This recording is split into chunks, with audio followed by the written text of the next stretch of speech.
dented yellow mailbox greets you with its graffito, bullet holes, and an RCM sticker.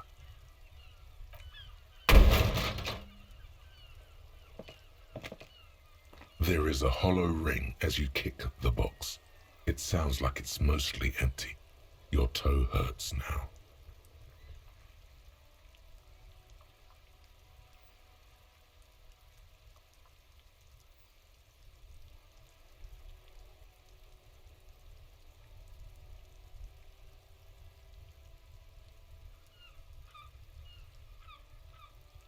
Your toe has suffered damage. It hurts.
This trash container is locked. The sliding lid has a padlock that says, "Whirling in rags."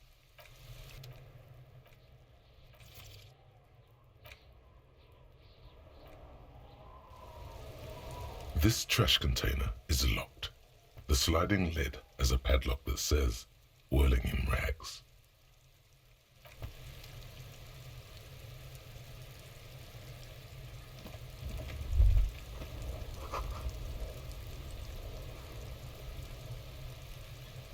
Kuno's got this!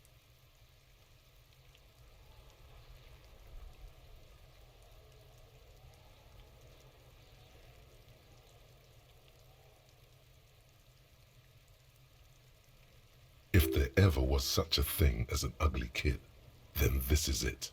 He's almost exquisite in his ugliness, like a gremlin. Oh yeah, nappa comfy, Kuno!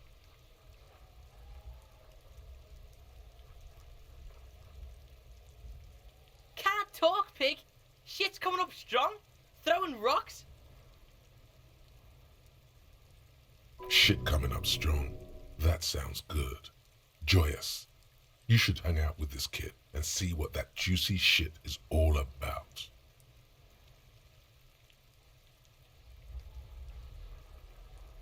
I mean drugs. The kid's on drugs.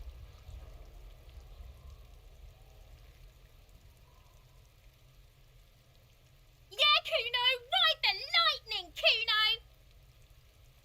Kuno's riding it, see?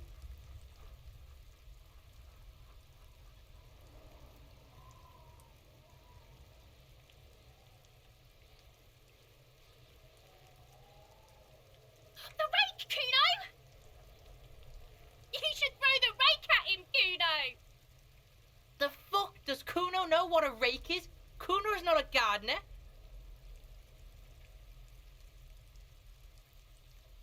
We shouldn't do anything. I don't tempt such forces. You will see.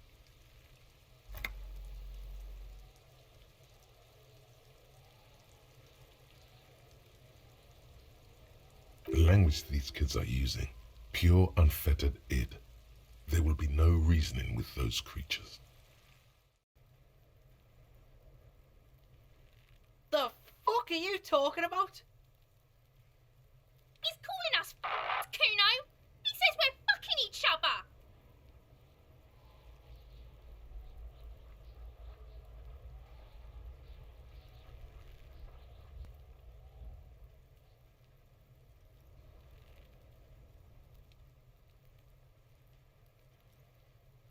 Fuck no! Kuno doesn't buy that shit. Fucking entrapment shit. Fast. This kid has got street smarts.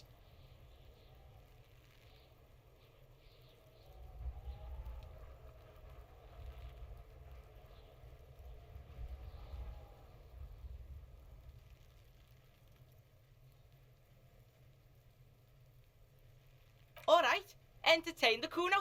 Show me what you got. What you got there? What you got, huh? Show. The kid moves his hands like a basketball player dribbling fast.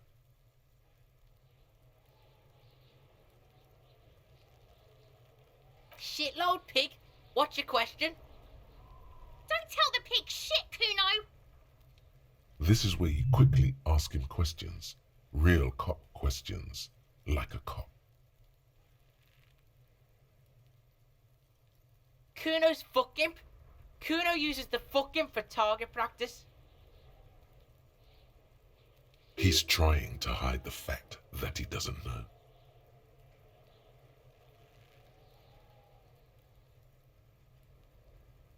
Kuno knows what you meant. Kuno's not a snitch. That's all. Trying to make Kuno sing into the popo phone. Kuno's fuck. He's trying. Kuno knows all kinds of shit. Kuno's not a snitch. That's all. Probably climbed. Kuno was busy down the road when that shit went down. You heard Kuno. Kuno wasn't even in Martinez.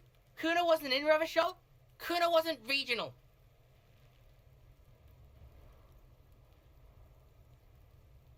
I don't know. Some fucking Mesk or I don't know. Some other place. Night City. Kuno was in fucking Night City. There is no Night City anywhere. That sounds like the name of a city in some pulp science fiction novel.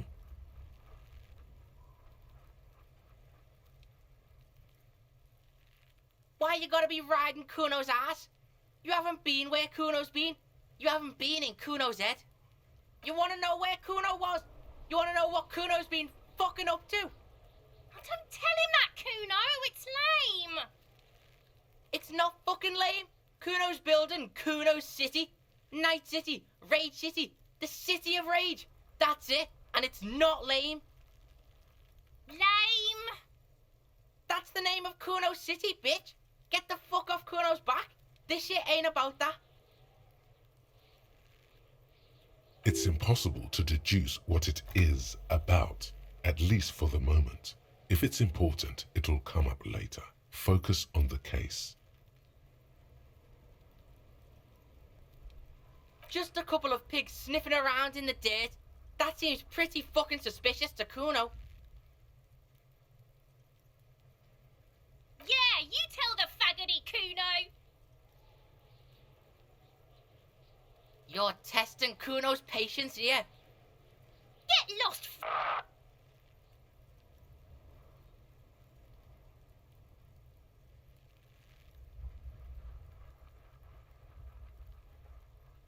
Right, pig. This is where Kuno plays with his little wooden choo-choo. Fuck do you want with it? Don't be wondering about Kuno's shit, pig. Yes, absolutely. Why the fuck are you telling this shit to Kuno? Yeah, whatever. Kuno doesn't give a shit. Kuno's Kuno, pig. It's always Kuno, never I. Clearly the kid's using the third-person perspective as a shield.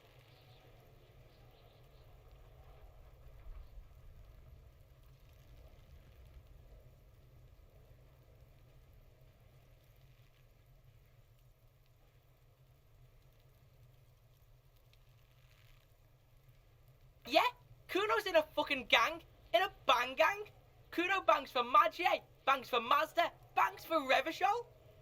Watch out, Kuno! He's trying to fiddle you! He's gonna put his hands on you! Help! Pig's got Kuno! Help! Rape! Help! He's got the Kuno, help! Everyone can hear. You need to get the hell out of here before.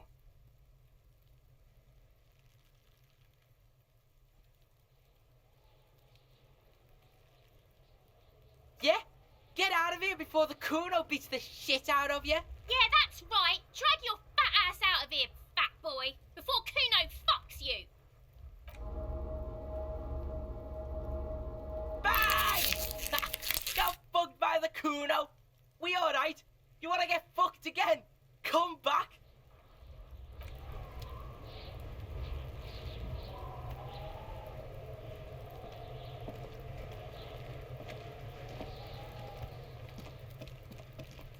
Kuno, the pig's getting pretty close to me. Come to snuff my shit out, I think. Looks like it's time for me to go, Kuno. Pig's come to take me in. I'm going away for a long, long time, Kuno. Going away for life. What's going on there? Fuck are you trying to pull, pig?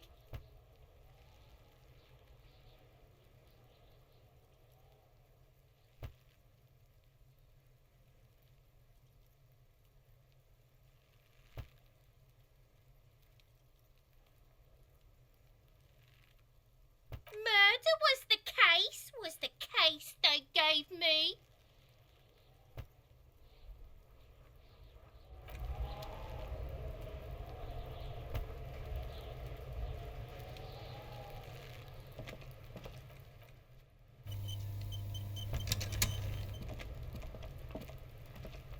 The corpse looks at you with bulging white eyes. The face around them does not look human. It's swollen and ready to burst. His lips are fish-like and his tongue like a ball gag in his mouth. You seem to be holding your breath. A cargo belt twists his neck at an unnatural angle. The body below appears stiff. It's letting out an ungodly rot. The smell seeps in even through your clenched nostrils.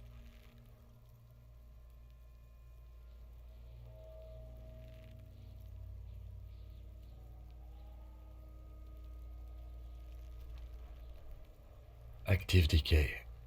It's okay to throw up, officer. No one is judging. He's about to blow. Cop's gonna blow, Kuno.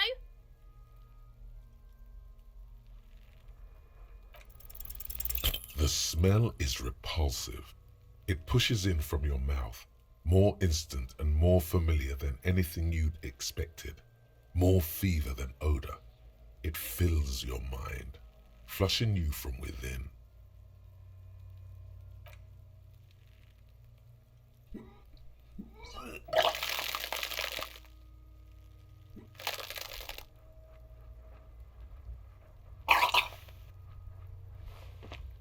Too late. It's impossible to keep in. Your body curls and pushes it out, burst by burst. Until a pool of vomit lies under your feet and your throat stings from the stomach acid. The smell of Commodore Red rises from the pool. Among it, distilled spirit and bits of shish kebab. It's okay. Happens to everyone. Keep it. The hangover is clearly making this worse for you. You could use some ammonia to clear your head. If you can handle the headache, some officers use it to deal with cadaverine odor. I can't handle the headache. It's more likely he can handle the smell, unlike you.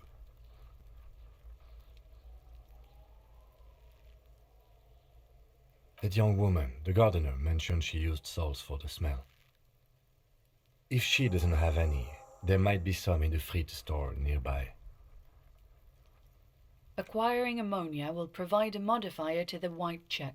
Modifiers make checks easier and allow you to retry them.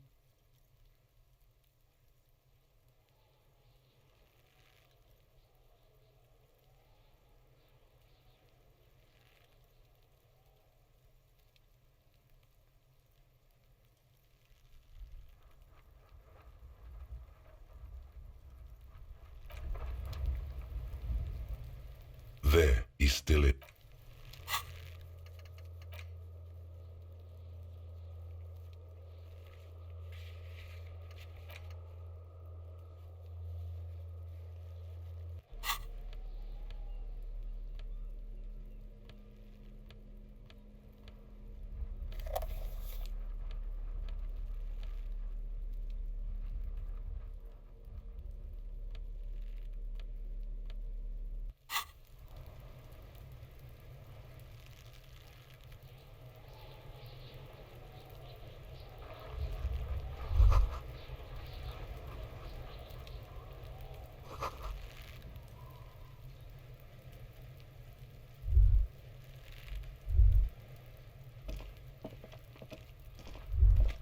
There are several footprints in the mud, left by work boots.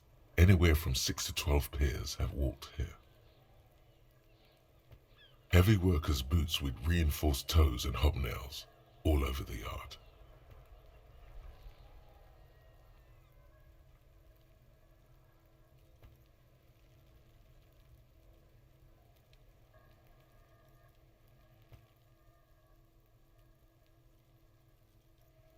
Isn't this something an industrial worker would wear?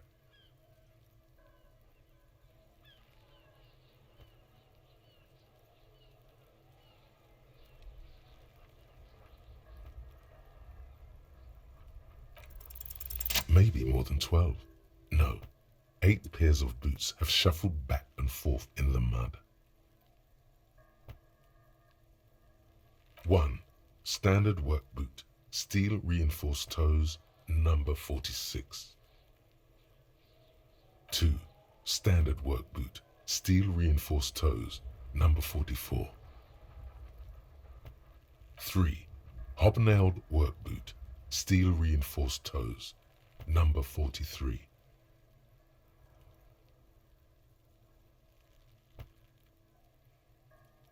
4.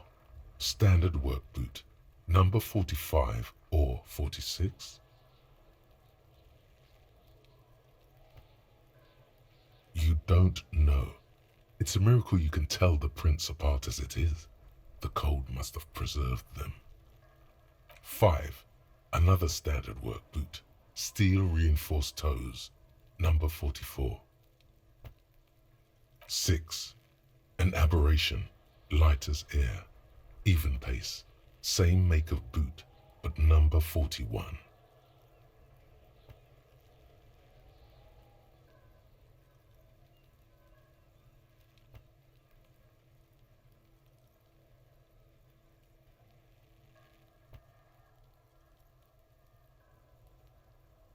Impossible to tell.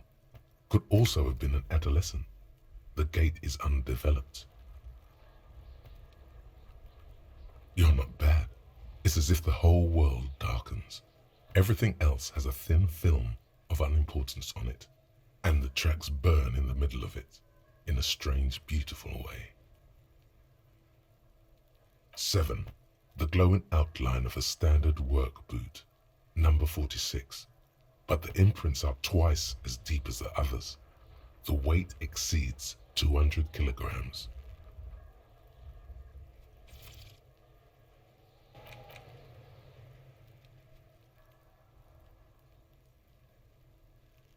8.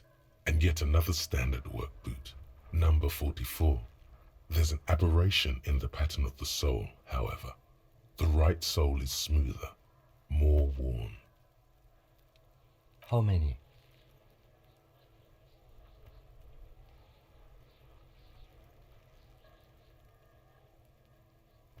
I was pretty off then.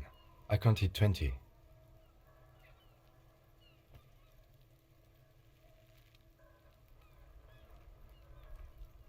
I never got the hang of it. Hyperopia. Do you see anything out of the ordinary?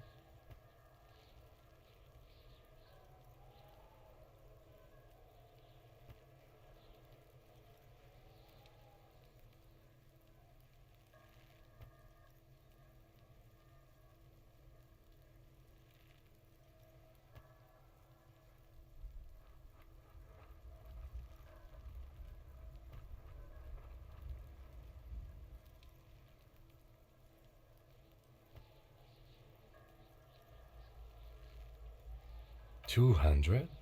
Could it be the combined weight of two people, one carrying the other who's tied up? Let's say a heavily built worker carrying a similarly built, soon-to-be-dead man. He might be right. 200 kilograms of living weight is unlikely.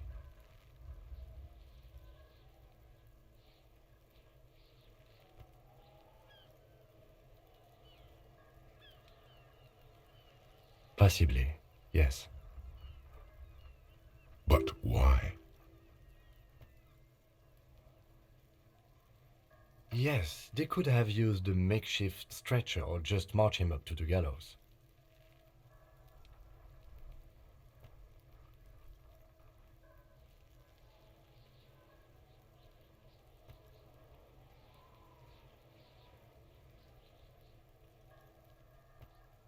Even easier to carry on a stretcher, or between two men. Anyway, it's for future consideration. What else can you see? A woman or a kid?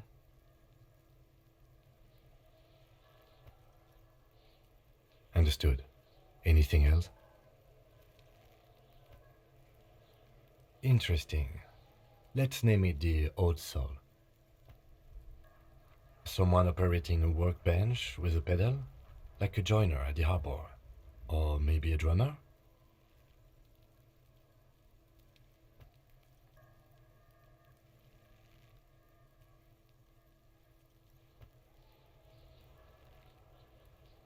A drummer only uses their right foot for the kick drum. You're right, it's stupid.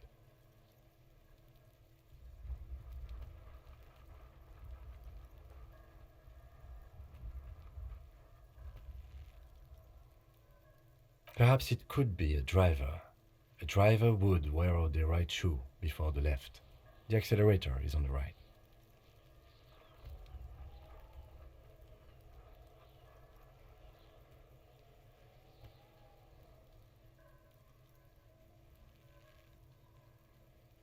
We should keep our eyes open around the traffic jam, see whether anyone strikes out as a potential suspect. Seems prudent, no?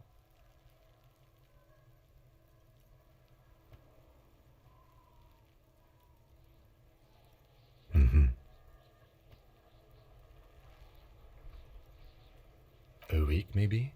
7 days would fit the time frame provided to us by the caller, who reported the hanging. It is not impossible. I pulled last week's forecast for coastal Havashol. 7 days below freezing. The day before, the day of his hanging, was the last warm day. Correct again. Sub-zero temperatures would preserve the tracks in a good state. The commotion here could have taken place a week ago.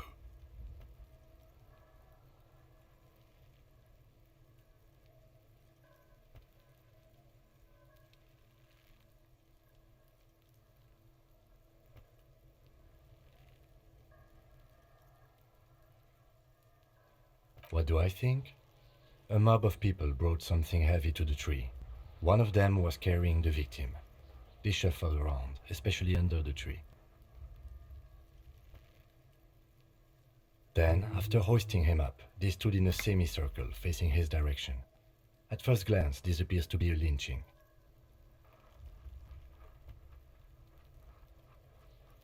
Indeed, they all stood in a row here and looked at the tree.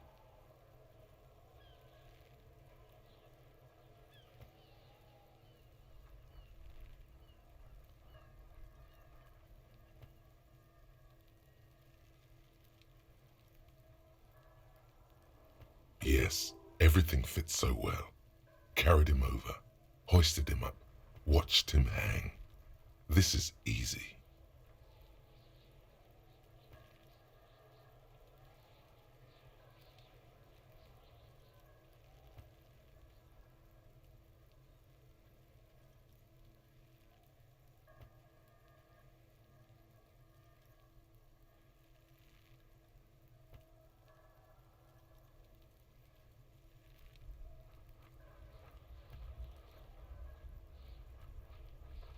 The lieutenant's eyes narrow.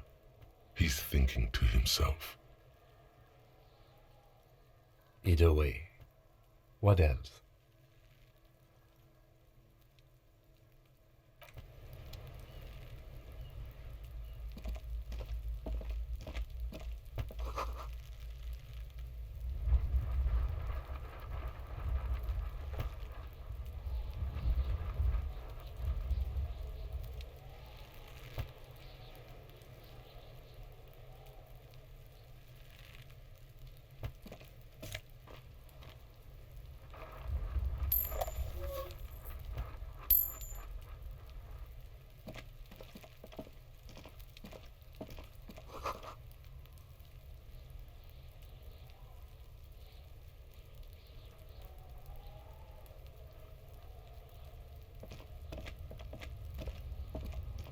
An inconspicuous pile of the roofing material, Eternite.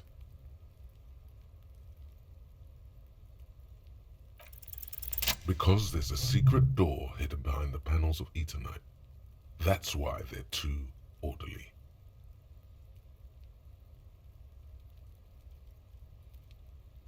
There it is. You see a shabby little door.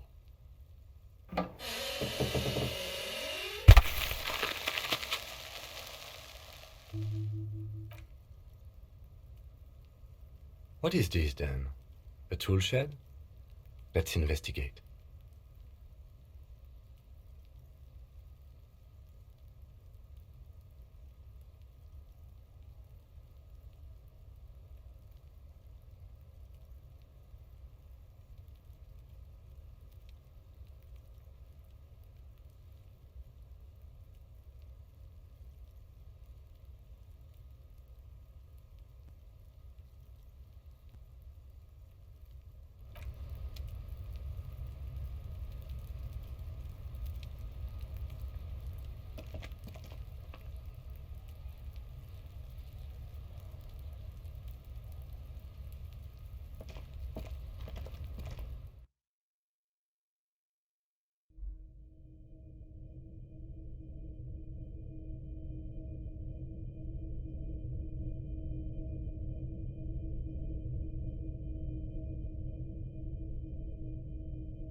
Be still, my beating heart. It's amphetamine, sweet amphetamine.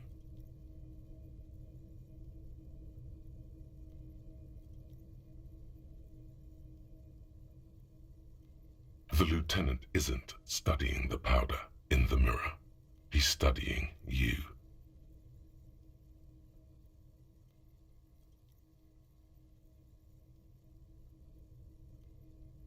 There's a good vague way to ask where he stands on drug use. Professionally, I mean.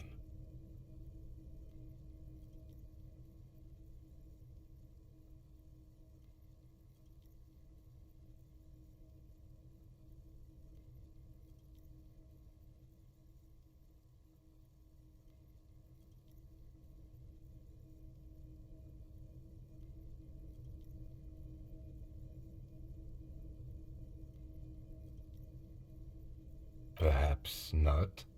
This is below our pay grade, detective. However,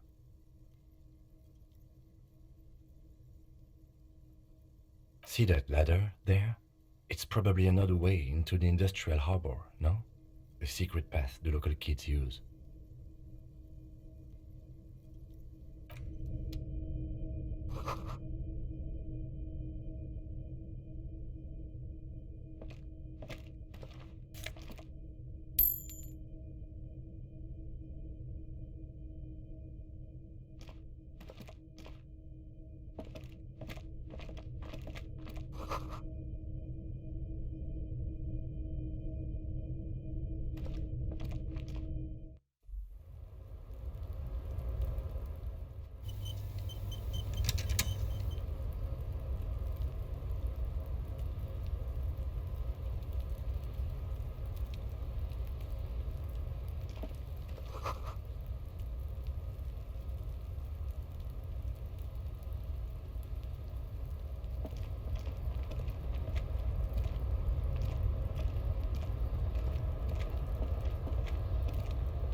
Yes?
Looks like someone left his tarpaulin cloak hanging on the railing here. When the wind ruffles the cloak, you can most definitely see a white rectangle on its back.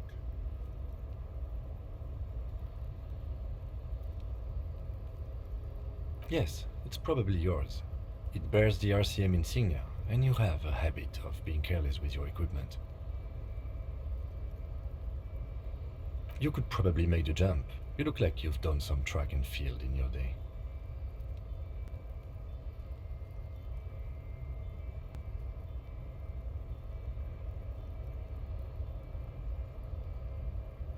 The wind is aggressive up here. The lieutenant looks at the enormous crane towering in the distance over the container yard. That machine is a Kvalsund 1020 HK.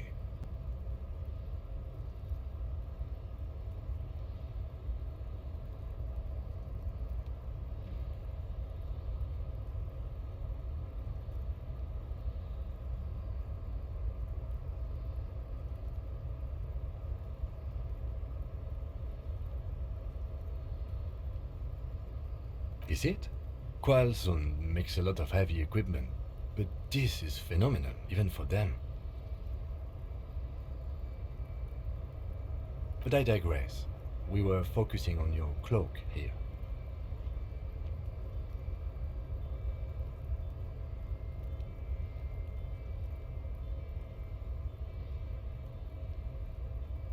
What are we doing? We're awfully close to breaking into the industrial harbor. They are bound to have information for us. I thought that was our intention. Or it could be that we are just exploring.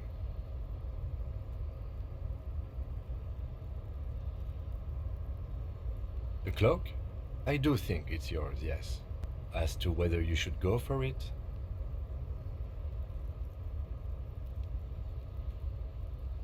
Well, it doesn't seem too dangerous. 2 meter stops. Whenever you're ready to do it, I'll be right behind you.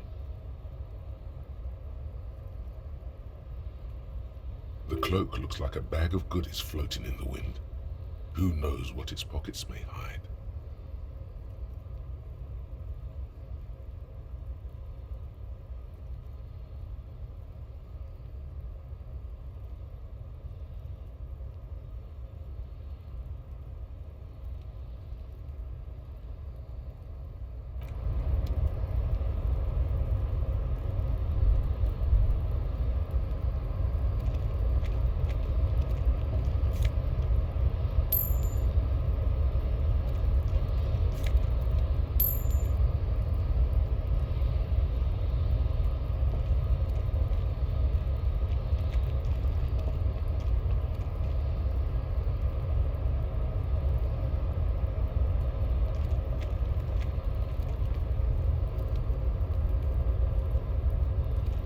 Tarpaulin cloak with the wind is aggressive up here.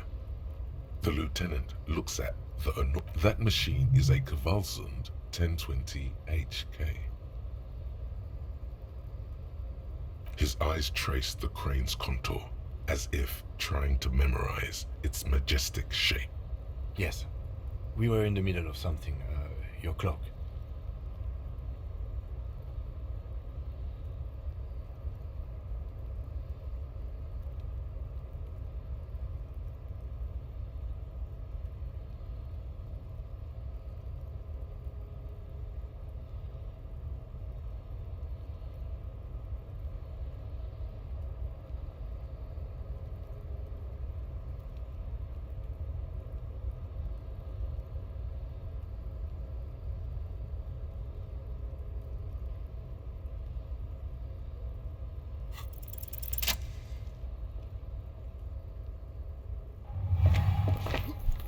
As you leap in the air, a chilly breeze engulfs you, sharpening your senses.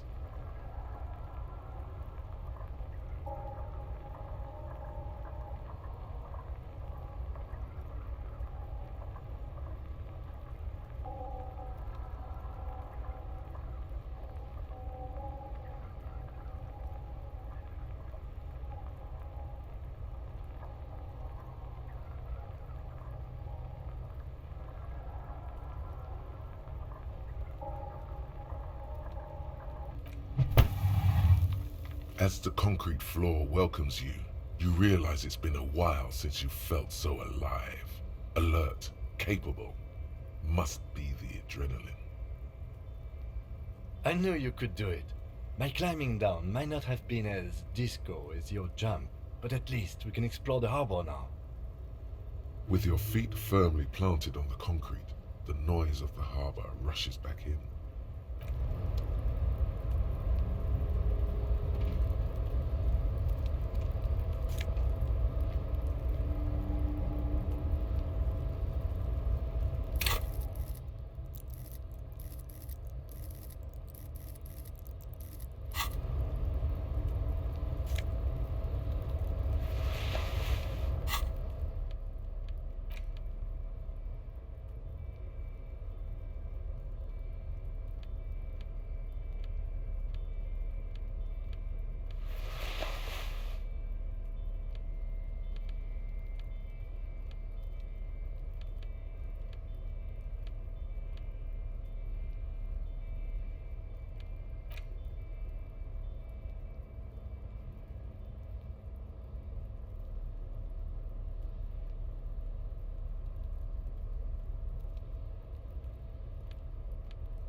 This is the night watchman's booth. The name on the door reads, René Arnaud. Listen, it's okay to take a few minutes to yourself. Sit down and have a breather.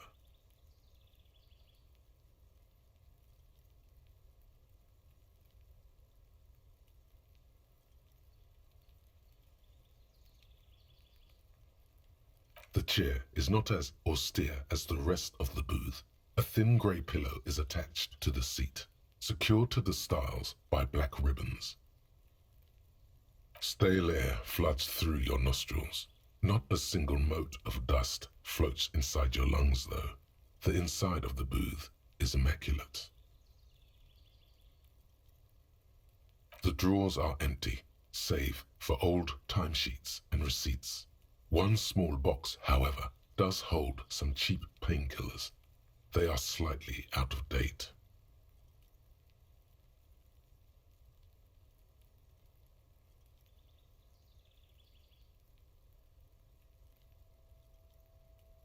I'm not here to tell you what to do, detective. Oh boy, where to start? Elevated risk of dementia, mini strokes, prophet's disease, sudden death, hair death, erectile malfunction, critical flatulence, watery blood, black mucus, uncontrollable weeping, increased sensitivity to la opera, inoperable joint disorder, total spinal collapse. Don't think about that. Quick, think about something else.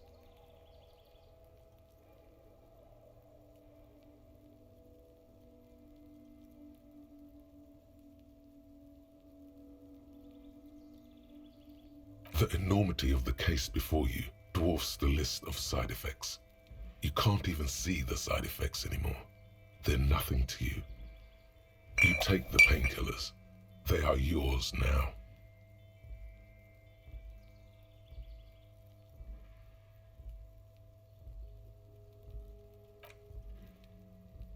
You stand and exit the booth. If you must. But please hurry. We are pretty easy to spot up here. Nothing incriminating catches your eye. The cabinets are clean and their sparse contents meticulously organized. There's a framed photograph on the table. It's a black and white photo of a young couple out in a street fair. The man is young, dark-skinned, and dressed in a Royal Carabinieri uniform. The girl is smiling playfully at the camera. Why did you take that?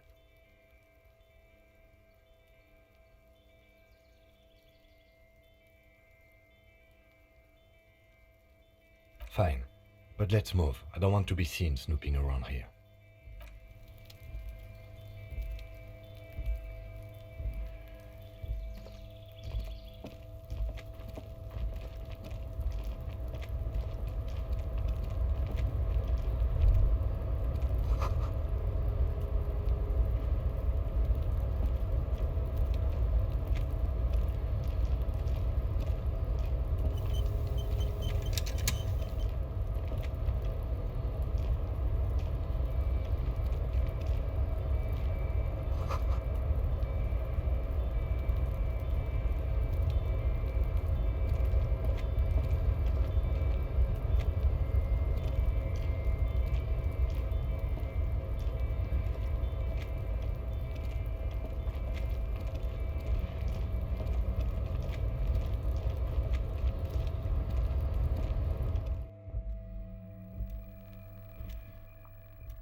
An imposing combination of a punch clock and a payphone is looking down at you from the wall.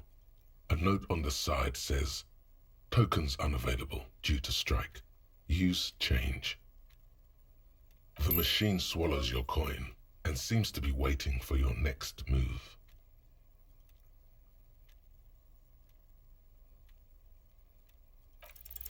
Your fingers run over the dial pad. 005.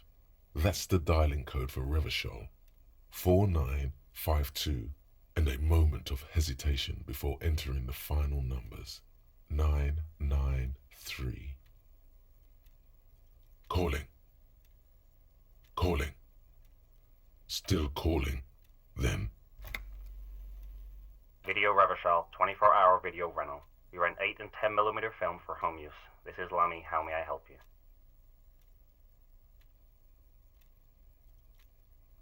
The voice of a youngster on the other end sounds as enthusiastic as that of a man walking towards the gallows. Video Reversal is a 24-hour video rental. We rent 8 and 10mm film for home use. This is Lamy.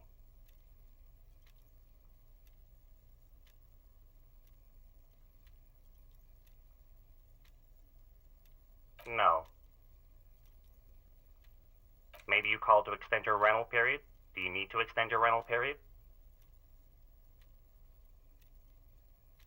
If you need any further assistance, you can visit us on the corner of Voyager and Main. I can't help you over the phone. Are we done? The call is terminated by the other party. You're left with the discomforting sound of the disconnect tone.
The front of this quarterly journal features a large satirical portrait of the late King Friso.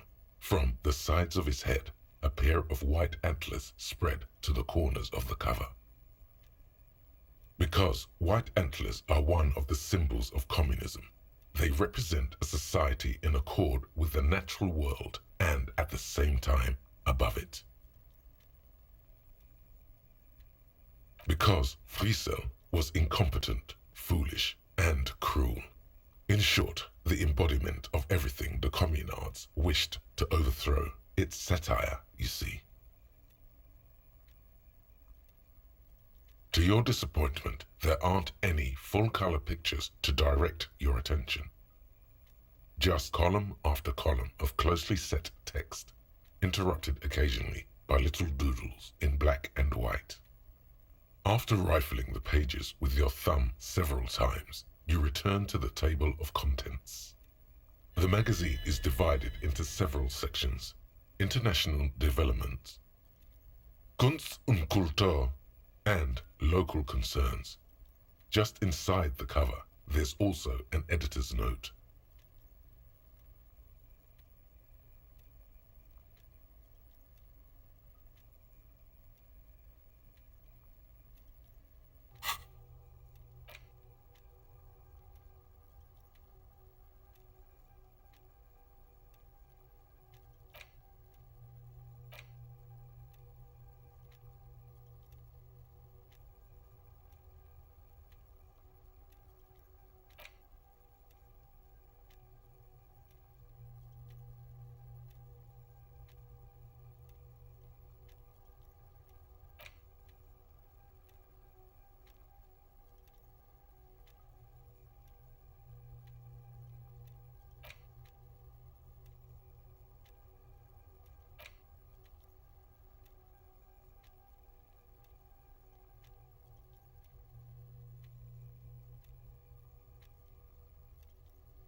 Comrade, as you know, this journal takes its name from Mazov's immortal expression, du cristal a la fumée. This was his way of describing the way the rigid, crystalline structures of capitalist ideology turned to smoke under communism. But, like the structures of capitalist ideology, we too are at risk of going a la fumée, unlike many publications which are content to spoon-feed their readers reassuring drivel. La Fumée is committed to telling the radical truth, even when that truth may drive away potential subscribers. Only 4 issues in, and it sounds like they've already alienated their readership. So please, if you value our radical Mazovian perspective on contemporary politics, culture, and international affairs, please consider subscribing today. Yours in struggle, the editors. What do you expect? It was laying around the office of the Debarders Union.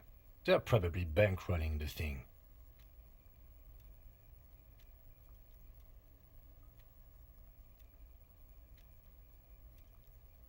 You flip back to the front of the magazine. The table of contents unfolds before you.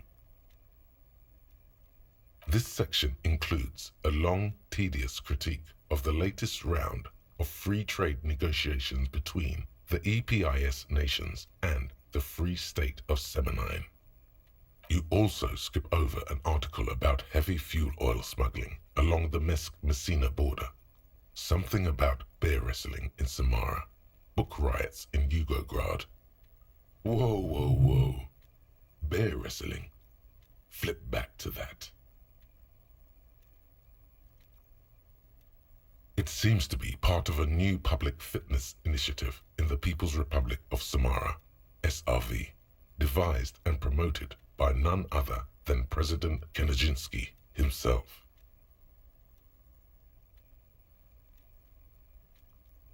According to this extremely credulous account, Uncle Sport, as he's affectionately known to his people, has recently decreed bear wrestling the national sport of the SRV. Based on the description in this article, he appears to be an extremely competent and democratically elected president. Sapormat Sport Kenajinsky is well into his 3rd decade as president of the SRV. Outside Samara, he's known for 3 things: brutal repression of internal dissent, monumental corruption, and a near pathological obsession with physical fitness. It's quite straightforward. A standard match features 1 man, or in some cases woman, against 1 bear. 2 competitors, 1 ring, 5 rounds, or until incapacitation. According to the SRV's Ministry of Information, the program has been a tremendous success. Public support stands at 87%, and youth obesity and alcoholism rates are down 12% and 7% respectively. This is the SRV we're talking about.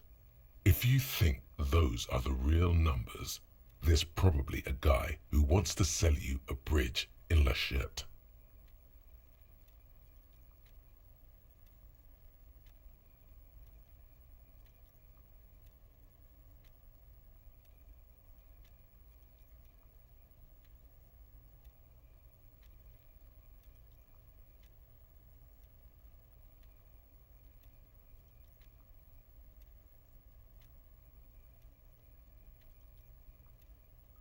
Precisely.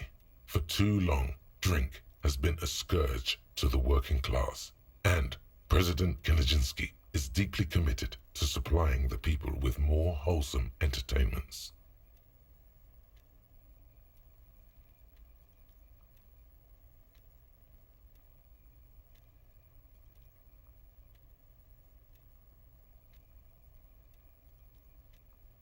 The Samaran People's Republic? No, I should expect not. Why do you ask?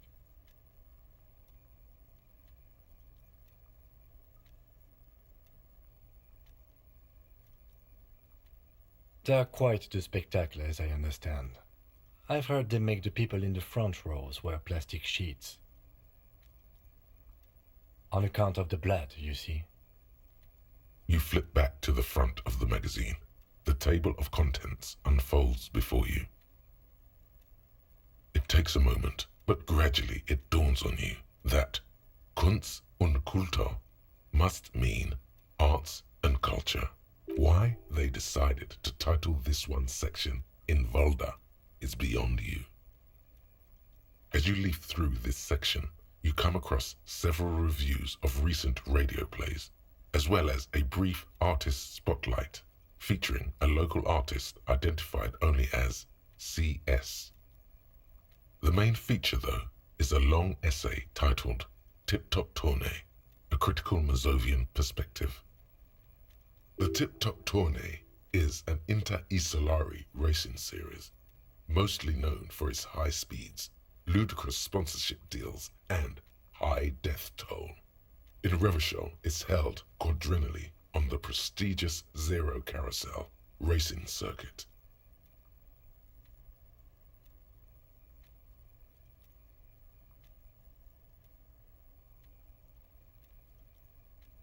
This so-called artist spotlight is really just a brief Q&A, made all the briefer by the subject's evident hostility to her interviewer.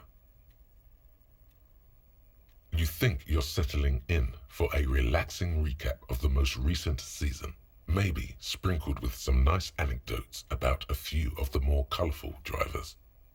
Instead, you find yourself skimming a 10,000-word feature about all the politically problematic aspects of Tip Top Tournée. Where to even start?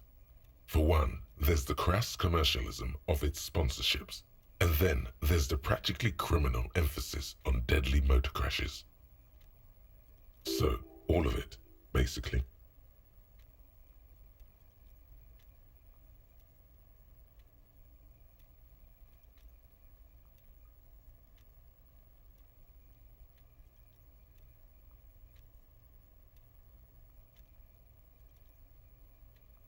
Oddly enough, this article has 2 bylines, Nasteb Encolada Banal and Excellus Buka.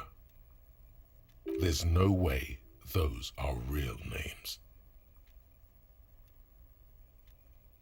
Have you ever met anyone named Excellus? Come on, they're plainly pseudonyms.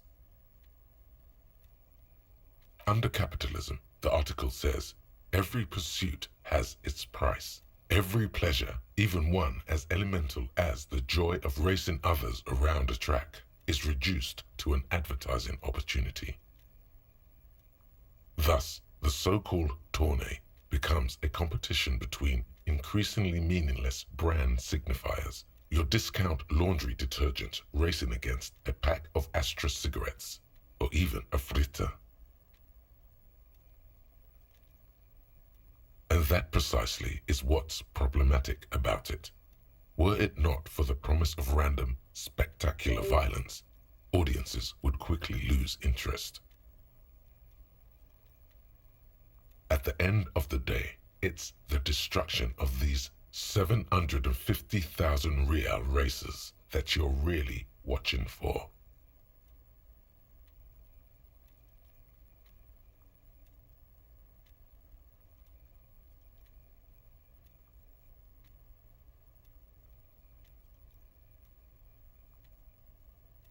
Sure, you think that, but subconsciously, it's the visions of brand names being engulfed in flames that you crave. That's because you haven't been reading critically.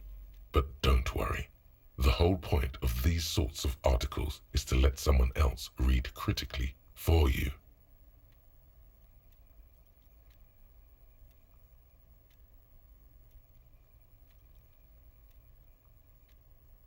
Oh, come on. Can this article read your mind? A certain kind of young man reads 1 or 2 books and suddenly thinks he understands the secret structures of reality.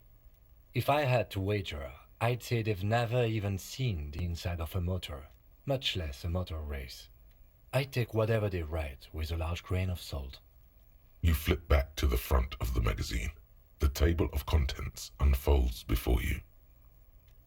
Unsurprisingly, much of this section is taken up with articles declaring unqualified support for the dock workers' strike. You skim the headlines. Paint the harbor red and white. Martinez tames the wild pines. A city in revolt. First we take Martinez, then we take La Delta. Finally, there's a brief article by the writer G. Martin accusing the owner of the Capeside Apartments of illegally attempting to evict certain communist tenants simply for not having paid their rent.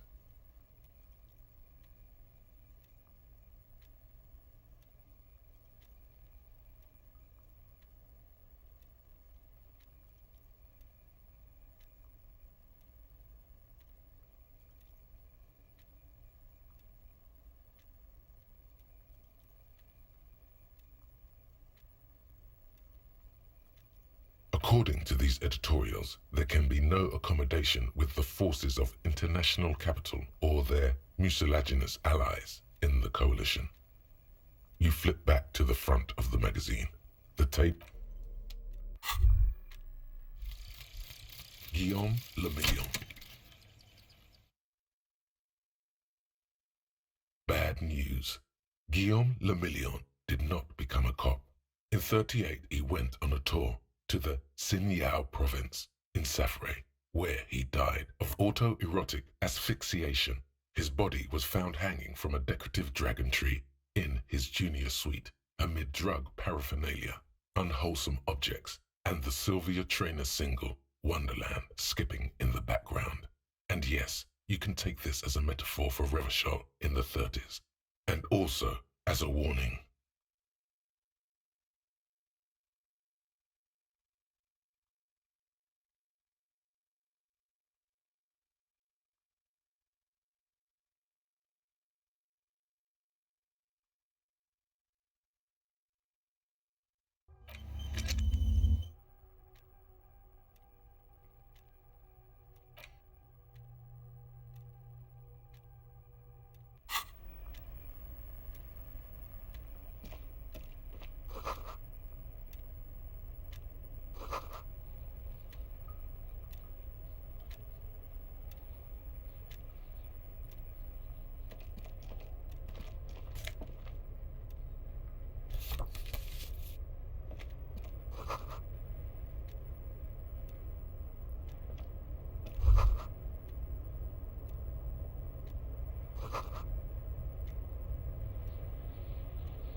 On second glance, someone has forgotten to properly close one of the drawers. It's unfortunate for the union to just leave their paperwork lying around like this. The drawer opens smoothly. Inside is a well-organized selection of brown folders. Hundreds of documents containing logistical data. Two kinds of transactions stand out. Materials coming into Revachol from the outside world, from Muindi, Grad, and even Ilmara, and the same materials being handed over to companies inside Revachol. Couron, Coal City, La Delta, and Jamrock are listed among the many districts where the imports are being sold.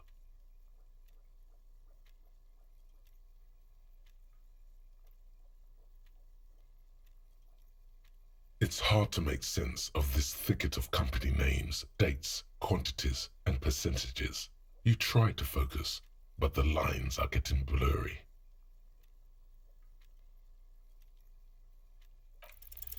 Whatever's hidden here is hidden well. Concentration isn't enough. Only a trained accountant with a background in logistics would be able to really make sense of it. However, there is a little handwritten note stuck on the side of the drawer. It appears to be a to-do list written in large, uneven capital letters. Remember, Leo, Everard's shoes, special whirling borscht, water Everard's plants, Sweep office floor. More banners. All items on the list have been crossed out and the note itself is crumpled.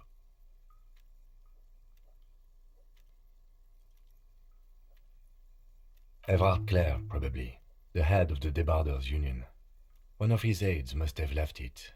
Nothing incriminating here. The special borscht seems a bit odd in the list.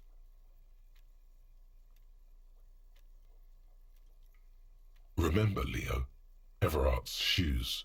Special whirling borscht. Water Everard's all items on the list have been crossed out and the note itself is crumpled.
The drawer slides shut smoothly.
Yes?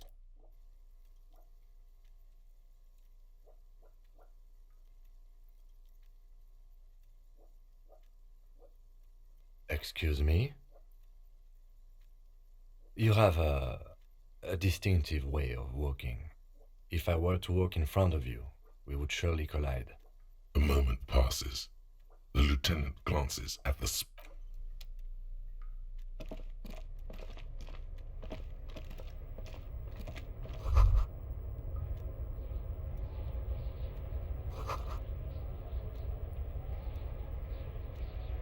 Yes?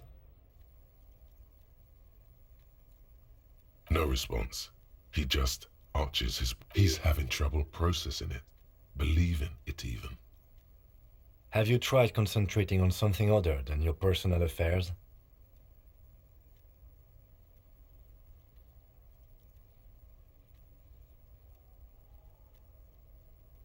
Fine. We should get through this day first. Off hours begin at 9 p.m. If you're still having trouble then, I can give you an orientation.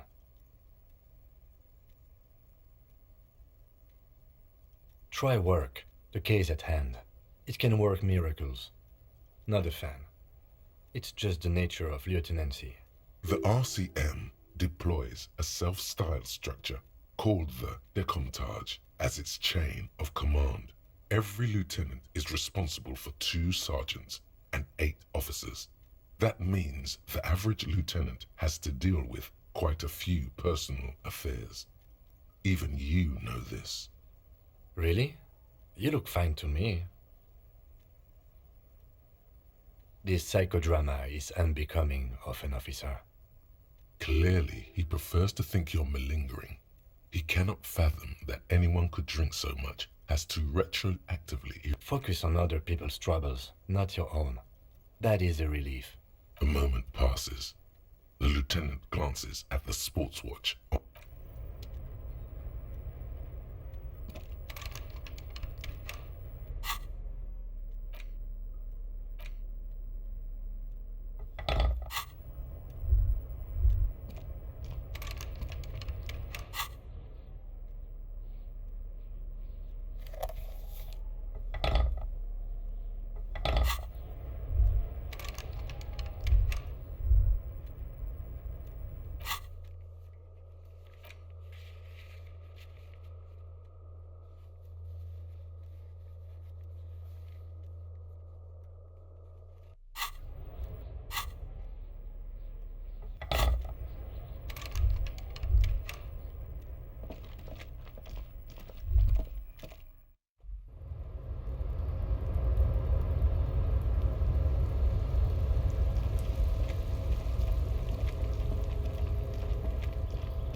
Rusting control panel with several knobs. 2 buttons marked Marche and Arrête are faded with use. It seems to control the large crane above. Marche. On. Arrête. Off.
Container, container, I'll turn you nice and red. Container, container, put the logos on.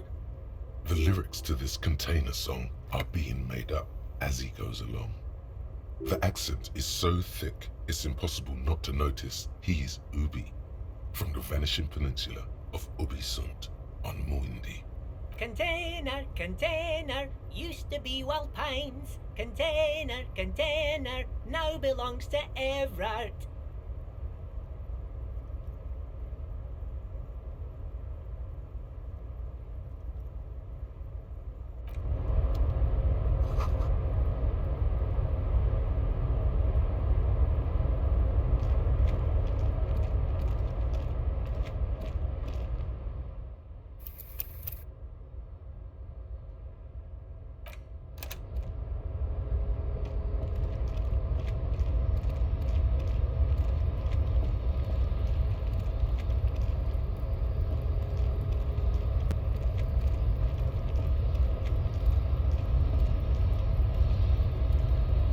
rusting marsh.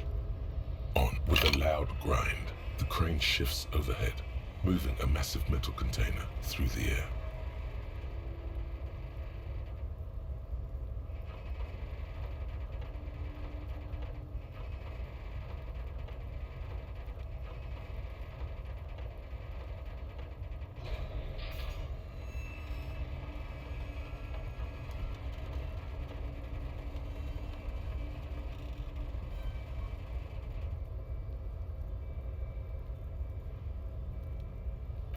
With a surprisingly quiet thunk, the crane places the container down.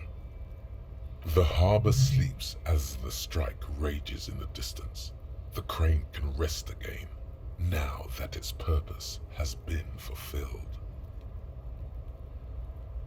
Moving this container, of course. For this purpose it was built. For this purpose it has acted, and now it will rest. I can't see how that was worth the ruckus, except for seeing the crane in action, which I admit was satisfying. The crane does not return to its original position. It does not move at all.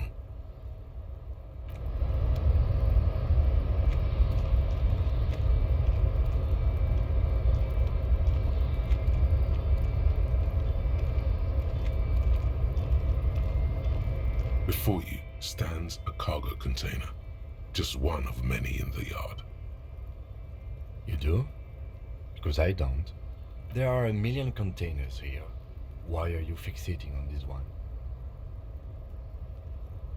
You just picked one out because you wanted to interact with a cargo container. We are not here to interact with containers. We are here to talk to the Union, right? You attempt to turn the handle, to no avail. The doors seem to be mechanically locked. To your left, the lieutenant considers your actions with some puzzlement.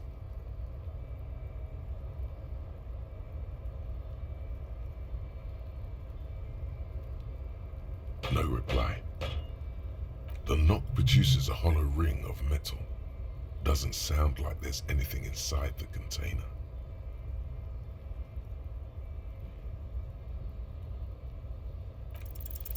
Why are you even trying to open a door with rhetoric? Because what wasn't an option? Now is not the time to get philosophical, detective. You can do that after hours.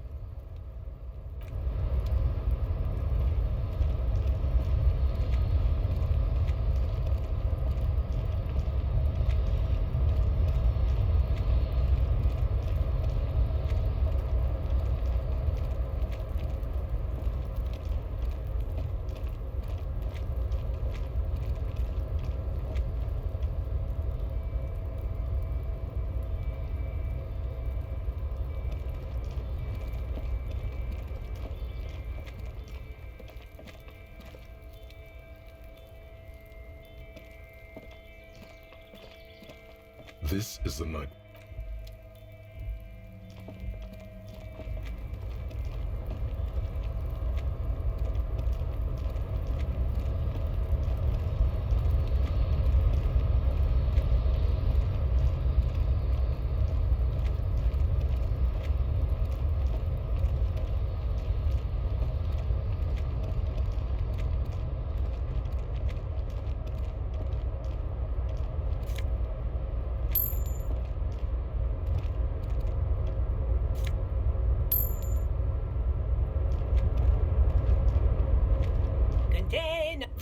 The accent, it... Contain Everard, he looks after everyone. Huh? Well, hey there. How can I help you, mister? I see you are not a union man, mister. Did you get lost? You're not one of them scabs, are you? I mean, I don't personally mind. Folks is just folks, you know, and folks gotta eat. Just some of the other guys don't look too kindly on the scabbing kind, if you know what I mean, mister.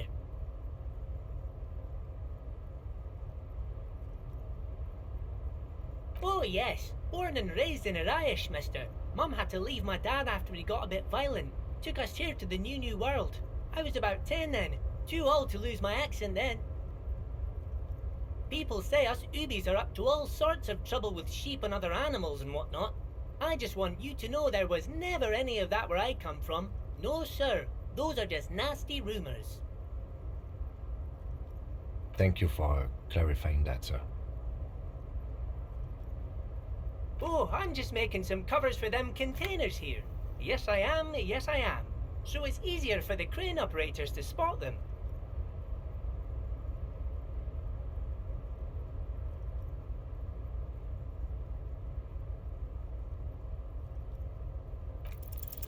The containers in the yard are green in Wild Pine's livery, and the mountains rising behind Leo is all red in Union colors. It's like some red infection was spreading outwards from the container yard's core. There appear to be cisterns underneath the Union container covers.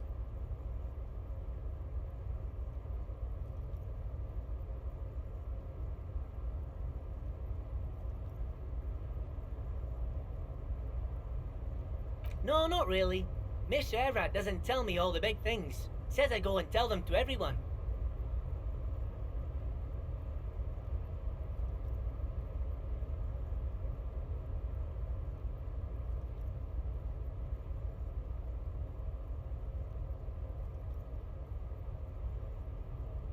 Yes, they are hiding it from the inside. All the red containers have the Debarders Union logo on them.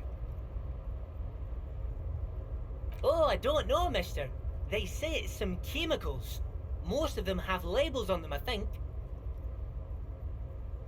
Oh, no trouble at all, mister. No trouble at all. Oh, most of the guys are down at the gates, keeping the scabs from coming in. We're on a strike. The whole union is. You don't have to work when you're on strike. Ha! We haven't worked for 2 months now.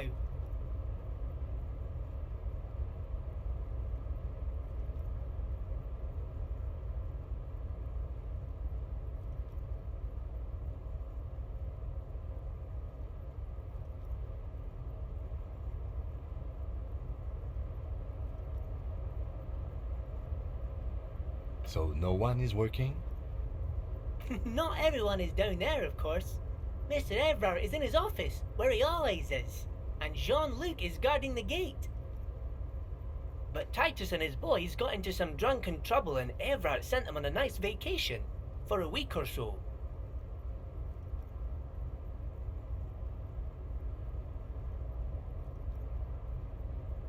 Oh, I'm not really supposed to talk about that. That's union business. Him and his boys stirred up something in town. Probably drank too much and got into a fight or something. I heard Mr. Everett telling them to take some time off. I guess the boys got a bit too rowdy and had to let out some steam. I don't really know the details. That's just how boys are, you know. I haven't been in a fight since I was in middle school.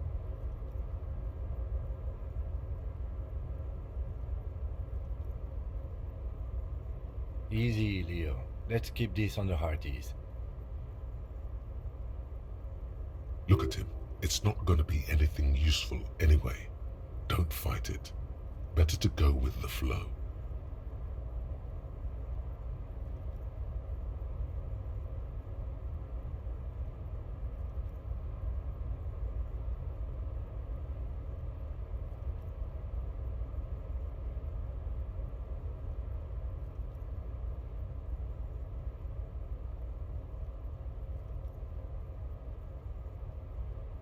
I remember I was the runt of the class. The bigger boys always used to pick on me. You see, I had a bit of a temper back in the day. Flew off the handle like nobody's business.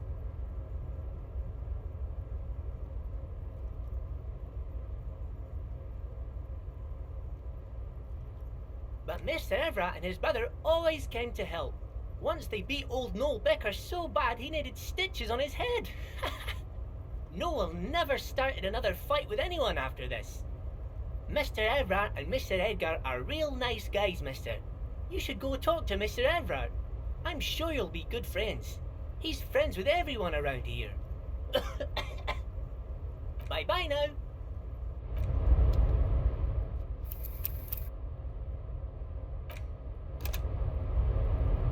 Oh, hey, mister.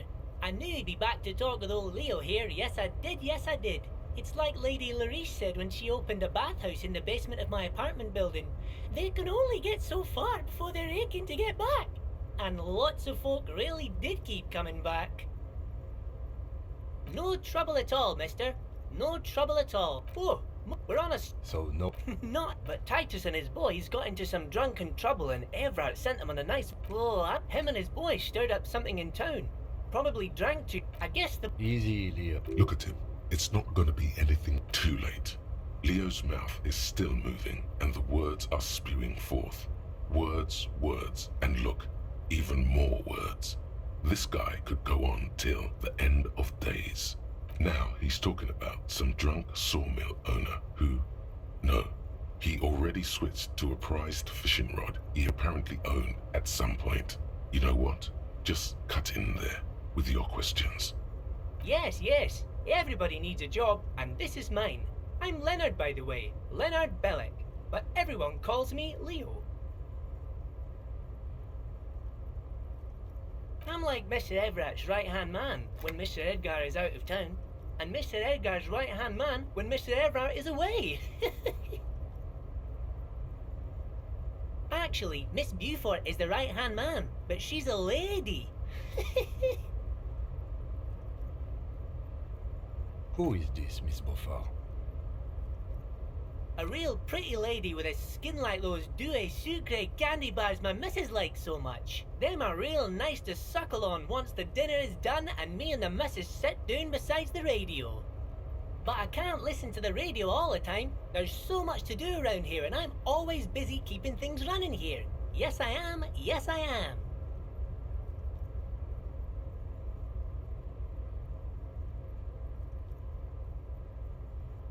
Oh, Lizzie, she is a real sharp tool. Mr. Everett put her through some fancy school and everything, east of the river. 4 years she was gone, and when she came back, she was all fancy and lawyerly.